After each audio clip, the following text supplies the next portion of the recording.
Boa noite, igreja. Graça e paz. Quero ler uma carta com a igreja. É uma das cartas que eu gosto bastante. Obrigado. Me faz lembrar comida. É uma carta de Paulo a Filemon. Carta de Paulo a Filemon. Uma carta pequena, é a menor carta que tem, não tem capítulo. Versículo do 8 ao 17. Eu uso a versão Almeida atualizada, Almeida Revista atualizada.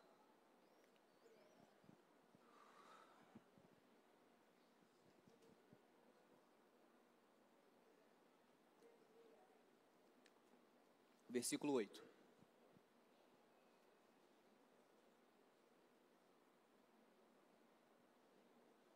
Pois bem, ainda que eu sinta plena liberdade em Cristo para te ordenar o que convém, prefiro, todavia, solicitar em nome do amor, sendo que sou Paulo, o velho, e agora até prisioneiro de Cristo Jesus. Sim, solicito-te em favor de meu filho Onésimo, que gerei entre algemas. Ele antes te foi inútil, atualmente, porém, é útil a ti e a mim. Eu te envio de volta em pessoa, quero dizer, o meu próprio coração. Eu queria conversá-lo comigo mesmo, para que em teu lugar me sirva nas algemas que carrego, por causa do Evangelho. Nada, porém, quis fazer sem o teu consentimento, para que a tua bondade não venha a ser como que por obrigação, mas de livre vontade. Pois acredito que ele veio a ser afastado de ti temporariamente, a fim de que o recebas para sempre. Não como escravo, antes muito acima de escravo, como um irmão caríssimo. Especialmente de mim, e com maior razão de ti, quer na carne, quer no Senhor. 17. Se, portanto, me consideras companheiro, recebe-o como se fosse a mim mesmo. Somente até aqui. Pode tomar assento. Eu resolvi separar esse texto. Esse texto já estava no meu coração há um tempo, na verdade, essa carta em si. E eu resolvi trazer essa versão, essa Bíblia que eu gosto bastante dela, porque ela foi achada no lixo. Ela estava embalada ainda. Foi achada num condomínio de luxo na Barra da Tijuca. E eu gosto muito dessa versão. E ela está toda rabiscada. E eu fui voltar. E eu tenho muitas anotações. E eu fui voltar a esse texto. E Deus tinha me chamado a atenção sobre esse texto. Sobre essa mensagem de Paulo ao bispo, né? Ao pastor Filemon. E eu fui pesquisar, procurar saber sobre o que significados algumas palavras têm. E a palavra Filemon, ela tem um significado muito importante para nós, que fala sobre aquele que ama, é um amante, né? É aquele que tem amor. E do grego, flemin, né? Ou filenin, significa amar, né? Ter afeto. Então, tem um contexto também nessa mensagem, não somente a pessoa, mas tem um contexto nessa mensagem. Paulo ele faz uma jogada de palavras aqui, aonde mostra para a gente que a mensagem dele vai ser baseada tanto no significado de Filemon e quanto no significado de Onésimo. Então, Filemon ele habitava na cidade de Colossos, tudo indica que era na cidade de Colossos, era dono de escravo, e se converteu a Jesus através de Paulo. Por isso que Paulo interroga ele, fala assim, olha, recebe ele, porque você tem uma dívida comigo, né? Vamos dizer, uma dívida boa comigo. E Paulo não condenou a escravidão, né? Em nenhum momento Paulo ele condena a escravidão, mas apresenta Onésimo como um irmão em Cristo, e ao invés de escravo, né? Porque Onésimo era escravo de Filemon. A igreja primitiva, ela não, em nenhum momento, ela ataca diretamente a escravidão, mas estabeleceu bases para um novo relacionamento.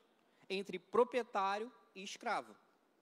Isso a gente vai debruçar ao longo do texto. Paulo ele tenta unir Filemão e Onésimo com amor a Cristo, de modo que a emancipação seria necessária.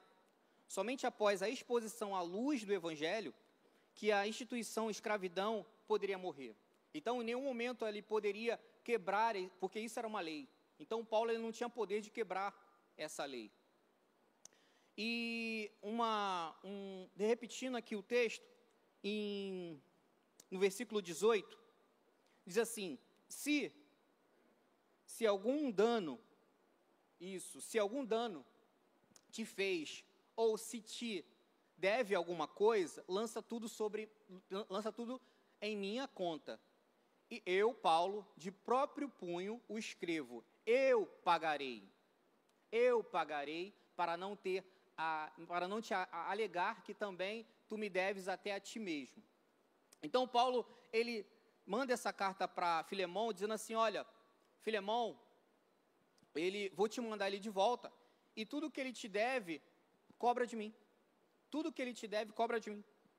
Então, uma observação, não sabemos se Onésimo roubou, ou o que ele fez com seu senhor, né, com Filemão. Podemos presumir que tenha sido algo grave, né? O texto ele não mostra para a gente, mas parece que Filemão, ele sendo escravo Onésimo sendo escravo de Filemão, parece que ele foge e comete algum erro, comete alguma falha, o texto ele dá essa ideia de algo grave. Então ele foge, e nessa fuga dele ele encontra Paulo. Paulo está preso ainda, ele encontra Paulo. Não sabemos como ele encontrou Paulo, não sabemos da forma que foi, mas nesse meio tempo ele encontra Paulo. Paulo, ele recebe Onésimo, ele faz uma troca de palavras ali, porque o significado da palavra Onésimo é útil em grego.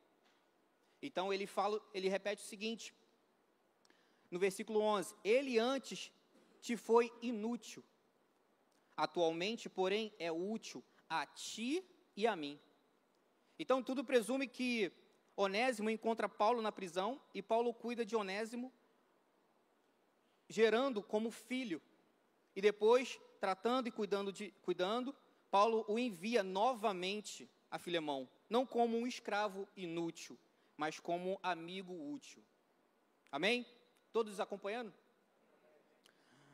Então, Paulo ele mostra para Filemão o seguinte, olha, se ele te fez mal, se ele te cometeu algum erro com você, recebe agora como um amigo útil, e tudo que ele tiver cometido dano com você, eu vou pagar. Tudo que ele tiver roubado, tudo que ele tiver causado dano a você, eu vou pagar. Existe na cultura romana, que a lei romana ela exigia que qualquer um que hospedasse um escravo fugitivo se tornava devedor ao senhor do escravo do montante referente a cada dia de trabalho perdido por ele. Então, se alguém deixou um fugitivo entrar na sua casa e escondeu ele, a cada dia que aquele escravo estava na casa daquela pessoa, então ele vai ter que pagar pelo dia daquele escravo que não trouxe lucro para aquele senhor. Então, Paulo está falando assim, olha, o tempo que ele esteve aqui comigo, eu vou pagar. Por quê? Me foi útil. Ele aprendeu, se converteu, e eu estou reenviando ele para você. Porque eu não queria ele aqui comigo, mesmo sendo útil para mim. Mas eu creio que ele vai ser útil para você. Todo mundo está pegando aqui? Amém. Então, Paulo queria se colocar como fiador, dando a garantia de pagamento pela dívida, em decorrência da ausência de Onésimo. Interessante pensar é que em Colossos, na cidade de Colossos, existia outros donos de escravo. Em Colossenses 4:1, diz assim, se colocar aí para a gente, Colossenses 4:1, já achei. Senhores, tratai os servos com justiça e com equidade, certo de que também vos tende Senhor no céu. Então, como a lei permitia ter escravo, Paulo não está dizendo assim, vocês não têm que ter mais escravo. Vocês podem ter escravo, mas tratai com amor. tratai como cidadão do céu. Porque antes de você terem senhores, você é senhor. Antes de vocês serem senhores, você tem um senhor no céu. Então, entenda que assim, ele não está tirando a lei de Filemão, mas ele está dizendo assim, olha, trate diferente agora o teu servo. Trate diferente o teu servo. Procure ser útil. Tem irmão que nos trata mal. Tem irmão que nos trata mal. E mediante esse tratamento mal, ruim, grosseiro, a gente já condena. Não serve para mim. Não é mais útil para mim. Já o consideramos como inútil. Se me traiu, já não serve mais. É isso que muitos de nós faz. Infelizmente, a gente trata do mesmo modo. Se me roubou, se me traiu, se mentiu, já não serve mais para mim. Já não serve mais para servir, para trocar o cálice da ceia comigo. Porque esse irmão feriu a minha confiança. Então, Paulo está mostrando o seguinte, olha, tem jeito. Tem jeito. Só depende de você. Já viu aquele irmão que serviu por muito tempo? Aquele irmão que serviu por muito tempo e hoje, por algum problema, já não serve como no início. Também já é considerado inútil. Não podemos determinar alguém que está na mesma igreja que você, não servir mais para nada. Isso acontece. Porque se serve o mesmo Deus, que o meu, serve para mim também. Então, irmãos, Paulo está mostrando para a gente que se serve o mesmo Deus que você, serve para mim também. Porque como servo inútil, com Cristo a gente se torna útil. A gente não é inútil porque erramos. A gente não é inútil porque traímos, porque erramos, porque mentimos. A gente se torna inútil quando viramos as costas para Deus. Eu tenho um exemplo muito sério, que é o rei Saul. Quando começou a desobedecer a Deus, quando Saul ele começou a desobedecer a Deus, o próprio Deus descartou Saul. Não foi o homem, não foi ninguém, não foi o povo. Eu não quero mais servir Saul, eu não quero mais servir a esse rei. Foi o próprio Deus. Ele não me serve mais. Ele não me serve mais porque ele começou a me desobedecer. Então, não foi nenhum irmão, não foi ninguém. Ah, mas ele era rei. Não tinha como você não servir ao rei. Independente disso, Deus o descartou. Porque Deus falou para ele, Deus fala para a gente o seguinte: se não me serve, não serve para servir meu irmão. Se não me serve, não serve para servir meu irmão. Porque se não me serve com amor, como é que vai servir meu irmão com amor? Não tem como a gente fazer algo para Deus e não pensar que está fazendo para o irmão também. Uma coisa que eu ouvi de um pastor, um amigo pastor, que ele falou o seguinte: Eric, a gente serve ao homem servindo a Deus. E do mesmo modo, a gente serve a Deus servindo ao homem.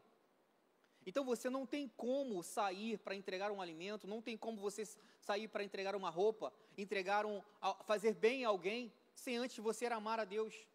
Você não vai fazer em detrimento de Deus, você vai fazer em detrimento próprio, para se alavancar, para ter status. É certo, irmão, é certo que se você faz para Deus, você consegue fazer para o próximo. E o próximo, mais próximo que a gente, é o nosso cônjuge. É o nosso cônjuge.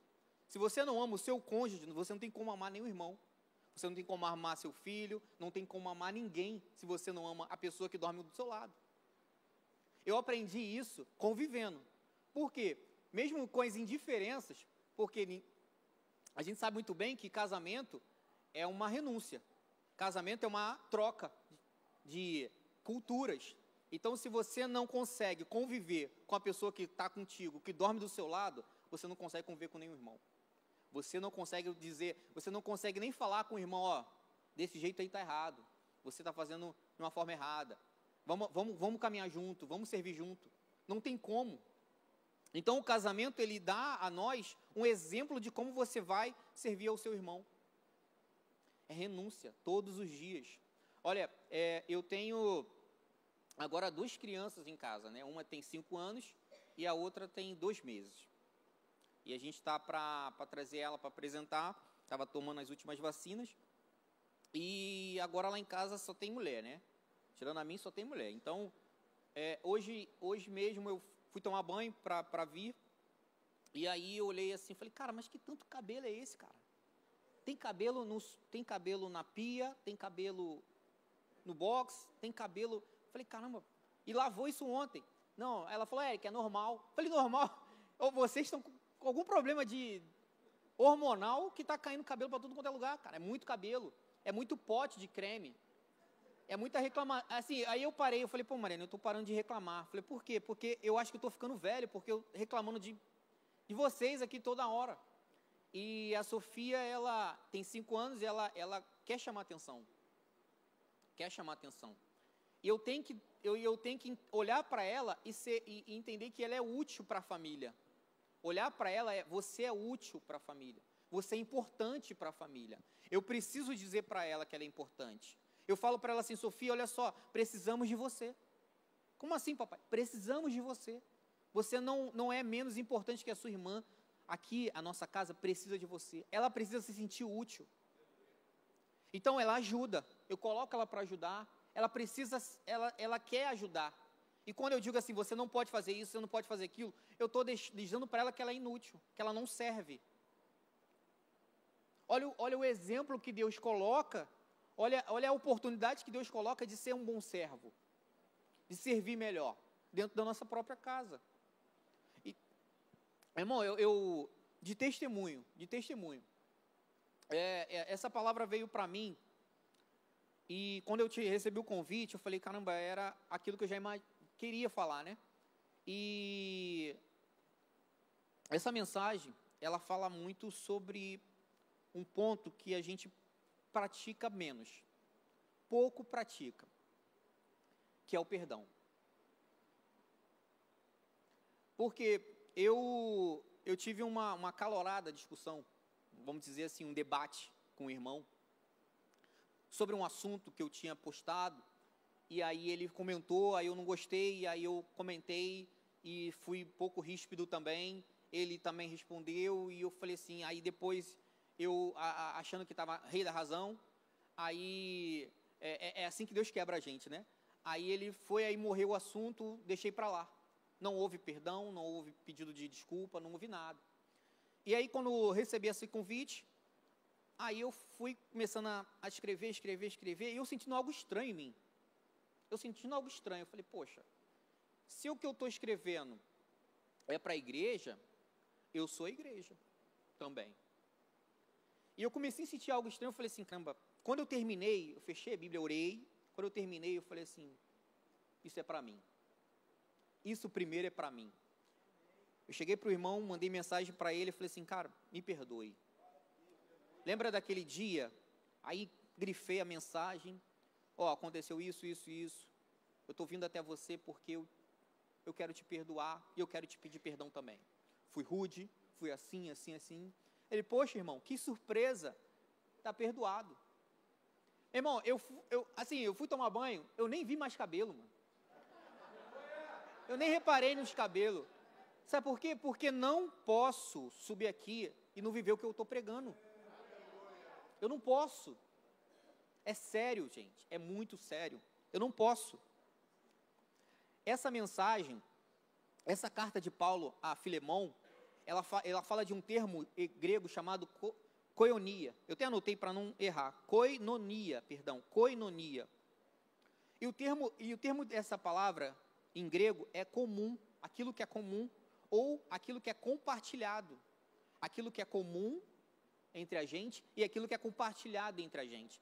Isso é a palavra koinonia.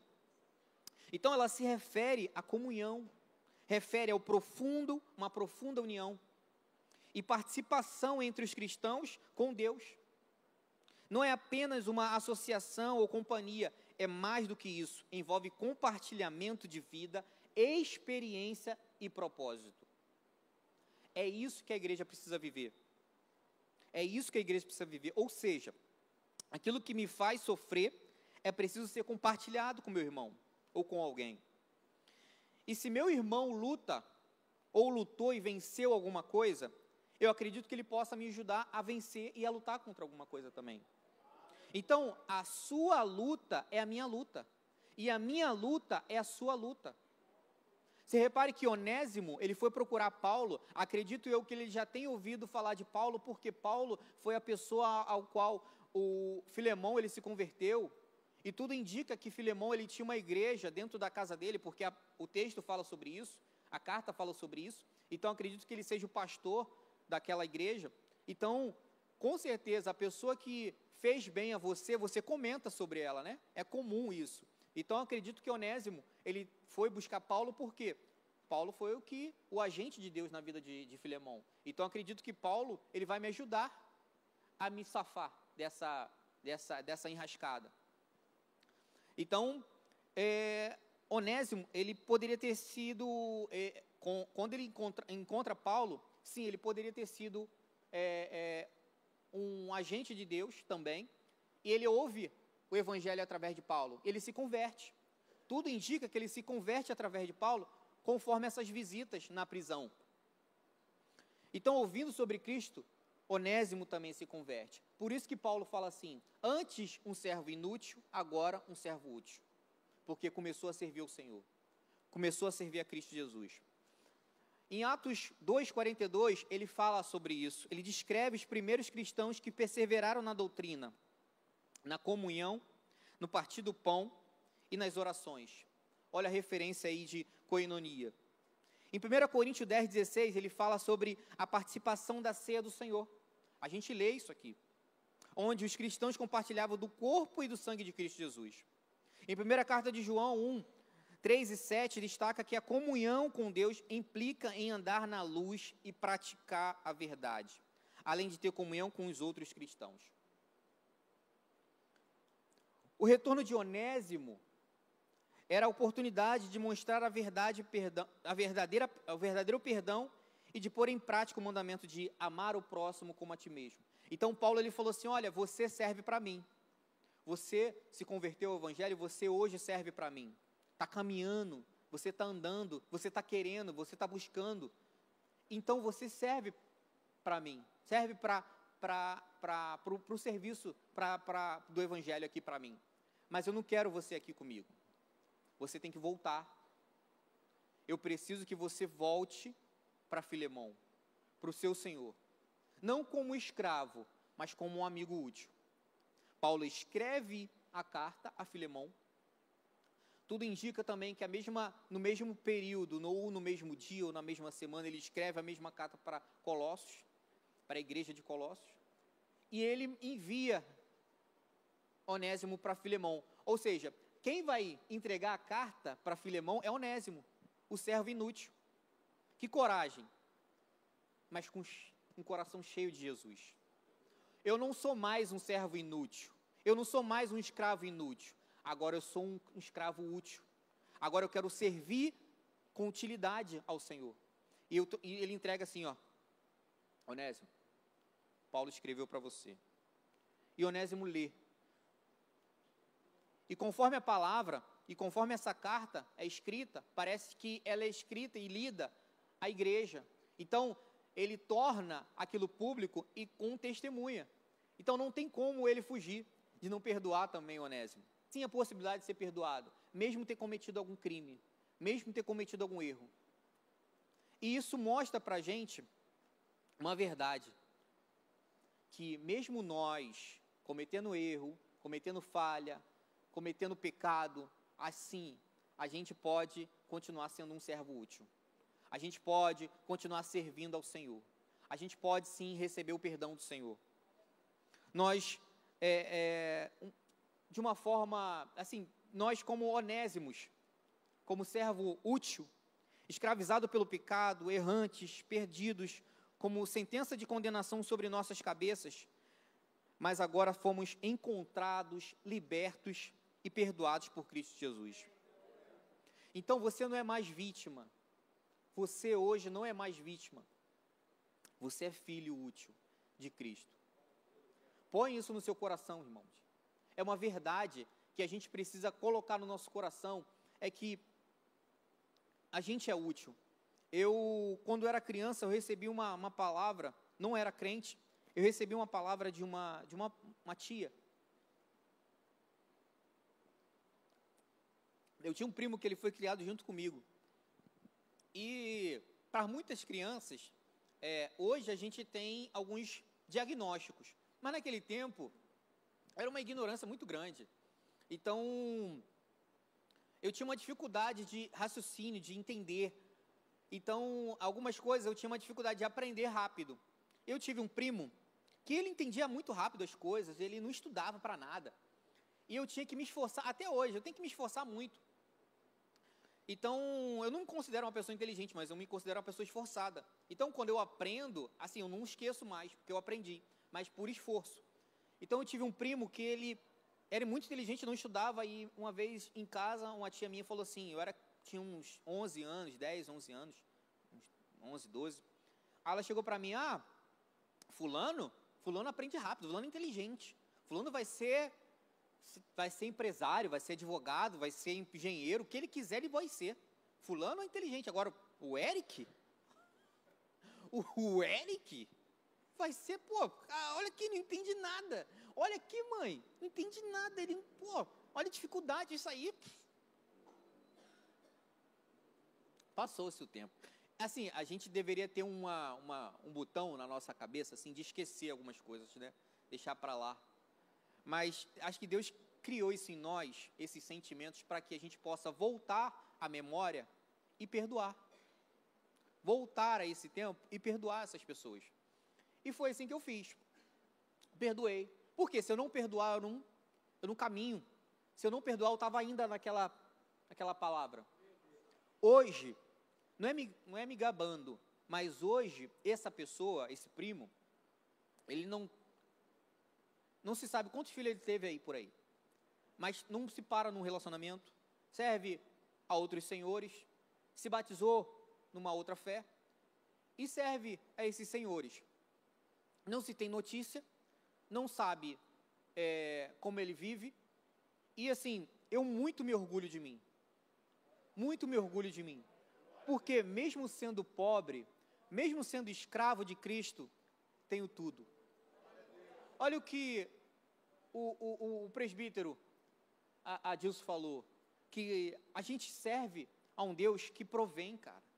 A gente serve um Deus que perdoa. A gente serve um Deus que muda histórias. A gente tira da escravidão, tira das pelejas, tira das correntes e diz assim, você é útil para mim. Você é útil para mim. Hoje, tem familiares que chegam para mim e falam, Eric, olha só, você é uma referência de evangélico para mim. Eu nem imaginava que isso poderia acontecer. Hoje, pessoas respeitam o meu posicionamento, o que eu falar. Por quê? Permanece firme. Eu acredito que, assim, eu falo muito isso com a minha esposa, eu não posso abrir mão do que Deus fez por mim. Eu não posso abrir mão por que Deus fez por mim. Porque de tudo que eu fiz errado, de onde Ele me tirou, eu não quero voltar. Eu não quero viver de uma forma errada, errante, viciada. Eu não quero viver dessa forma. Eu quero viver sendo um servo útil. Eu oro todo dia, eu trabalho dirigindo, eu oro todo dia, Anderson. Todo dia eu oro, falo assim, Senhor, me dá oportunidade de falar de Ti para alguém. Me dá oportunidade, Senhor, de falar de Ti. E quando tem oportunidade, não é você não ser profissional. Você tem que ser profissional. Você trabalha numa empresa. Você tem que fazer o que determina as regras daquela empresa. Mas é você tendo a oportunidade, pedir oportunidade. E quantas oportunidades eu tenho? Eu falo, meu irmão. Eu falo. Uma vez uma pessoa chegou para mim e falou, o que você pensa de onde você vai depois de morrer? Aí eu falei, eu vou para a eternidade. Eu vou morar com Deus. Eu vou morar com Jesus. Ela, mas como é que é isso? Aí a gente fala, meu irmão. Aí eu falei, depende do que a senhora crê. Depende do que você crê. Eu creio que eu vou morar no céu. Como é que você faz isso? Aí eu falei, meu irmão, servindo a um Deus só. É isso. Aí ela ficou assim, babacada, né, com a boca aberta. Eu falei, entendeu, senhor?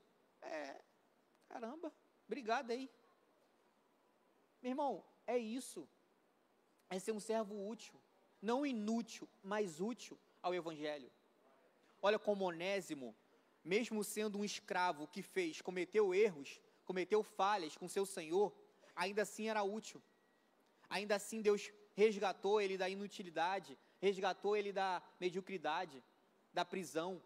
Quantos escravos, quantas pessoas aqui que eu conheci quando entrei nessa igreja, que fez coisas erradas, agiu na vida do crime, foi uma pessoa que talvez tenha feito maldade com muitas pessoas, e hoje está aqui servindo ao Senhor. E eu tive a experiência de conversar com cada uma delas, e falei assim, caramba, cara, se Deus fez isso contigo, pode fazer isso com meu primo, pode fazer isso com meu pai, pode fazer isso com meu tio. Meu irmão, é ser útil, meu irmão. É não ficar se remoendo, não ficar se vitimizando. Eu sou assim, eu não tenho isso, não tenho aquilo. Meu irmão, a gente serve um Deus que provém. A gente serve um Deus que nos torna útil. A gente não sabe o dia de amanhã, porque a palavra fala que amanhã pertence ao Senhor.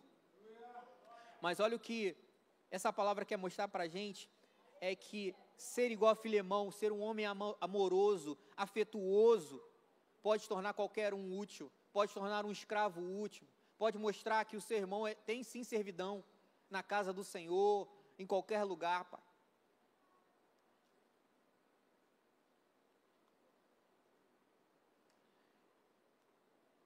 Eu não,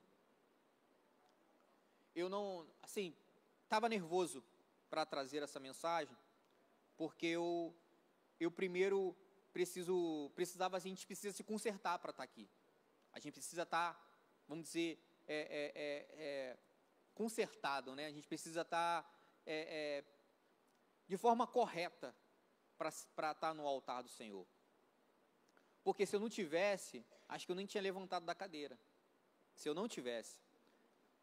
E Deus me mostrou isso, olha, você vai pregar, você vai trazer essa mensagem, mas você precisa se consertar. Mas você precisa retornar o que você fez, o que você falou. E me mostrou o seguinte, que aquele escravo que antes servia ao mundo, hoje serve a Jesus. Eu não tenho como não... A energia que eu servia ao mundo era a energia que eu não questionava, não tivesse que ficar até mais tarde na rua, ficava, relacionamentos entrava e saía, e eu tinha essa energia. E por que agora com o Senhor não tenho? Por que agora com o Senhor eu não me dedico? Eu não me entrego? Meu irmão, você assumiu um chamado. Hoje você é útil. Você precisa colocar isso no seu coração. Olha como a igreja está cheia. Às quarta-feiras, a gente às vezes eu fico desanimado, porque às vezes fica vazia. E às vezes eu corro para chegar em casa, às vezes eu venho direto do trabalho, para ouvir uma palavra, para ouvir um louvor. Por quê? Eu assumi esse chamado. Ser útil. Pode subir. E sem mais delongas, eu queria dizer para a igreja e orar para que essa carta, a palavra-chave, né? A palavra dessa carta de Paulo a Filemão é dizer assim, olha, perdoa meu servo. Perdoa meu servo. Perdoa meu servo. Temos muitas pessoas aqui que estão segurando um perdão aí. Temos pessoas que estão segurando um pedido de perdão e um perdão a alguém. Talvez seja a noite que você vai ligar para alguém, talvez seja a noite que você vai mandar uma mensagem, postar alguma coisa, perdoando seu pai, a sua mãe, o seu irmão, um primo, um irmão, alguém que te falou alguma besteira, e você está segurando isso aí, não, ele é que errou comigo. Irmão, você quer ir para o céu? Você quer morar com Cristo Jesus? A tua casa está pronta, a minha casa está pronta, eu quero morar no céu. Feche seus olhos, em nome de Jesus. Pai querido, obrigado, Senhor, pela oportunidade, Senhor. Acredito que até aqui o Senhor tem me dado e eu não quero falar nada além daquilo que o Senhor tem me dado. Pai, a tua igreja está cheia. Talvez muitos aqui precisam ouvir, Pai, um pedido de perdão. Talvez muitos aqui precisam ouvir, precisam dizer, precisam entregar um perdão, Pai, para alguém. Pai, que o teu Espírito venha comover essa pessoa. Que o teu Espírito venha persuadir, venha convencer essa pessoa a perdoar. Venha convencer essa pessoa a pedir perdão, Senhor. Como eu pedi, Pai. Como meu coração foi comovido, Pai, a pedir perdão, Pai. Em nome de Jesus. Que tu possas estender as suas mãos sobre a tua igreja, Senhor. Que possa ser uma igreja forte, Senhor. Uma igreja madura. Uma igreja comprometida, Pai. Uma igreja útil, Senhor Deus, Pai, igual a Onésimo. Uma igreja que mesmo tendo cometido alguma falha, possa ser útil, Pai, a Ti, Pai, em nome de Jesus.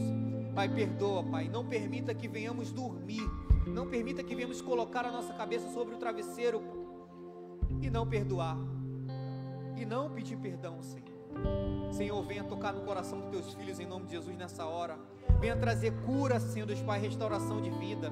Venha trazer transformação, Pai. Não permita que venhamos sair por essas portas e não pedir perdão, e não perdoar, e não ser transformado, Senhor. Eu só fui um canal, um instrumento, Pai, mas que o Senhor possa ter falado com o Teu povo, Pai, em nome de Jesus. E que assim seja feito o Teu querer e a Tua vontade, Pai, nessa noite mais uma vez, Pai.